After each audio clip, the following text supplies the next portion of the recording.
اعوذ باللہ من الشیطان الرجیم بسم اللہ الرحمن الرحیم وَلَنَبْلُوَنَّكُمْ بِشَيْءٍ مِّنَ الْخَوْفِ وَالْجُوعِ وَنَقْصٍ مِّنَ الْأَمْوَالِ وَالْأَنفُسِ وَالثَّمَرَاتِ وَبَشِّرِ الصَّابِرِينَ الَّذِينَ إِذَا أَصَابَتْهُمْ مُصِيبَةٌ قَالُوا إِنَّا لِلَّهِ وَإِنَّا إِلَيْهِ رَاجِعُونَ أُولَٰئِكَ عَلَيْهِمْ صَلَوَاتٌ مِّن رَّبِّهِمْ وَرَحْمَةٌ وَأُولَٰئِكَ هُمُ الْمُهْتَدُونَ۔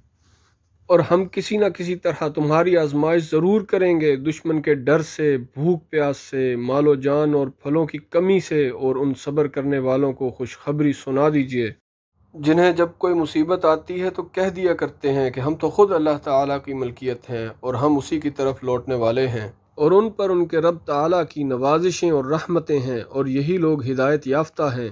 صدق اللہ العظیم۔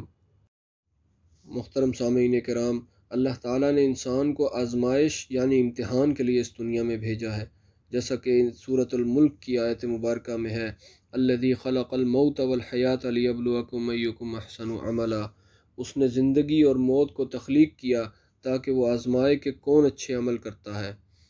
ان آیات مبارکہ میں اللہ تعالیٰ نے مختلف اوقات میں انسان پر آنے والی آزمائشوں کا تذکرہ فرمایا ہے، اور فرمایا ہے کہ صبر کرنے والوں کے لیے ہی اجر ہے، جو کہ ہمیں اس دنیا میں اور آخرت میں اللہ تعالیٰ انعام کے طور پر عطا فرمائیں گے۔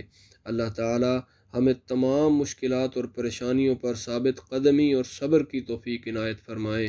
آمین یا رب العالمین۔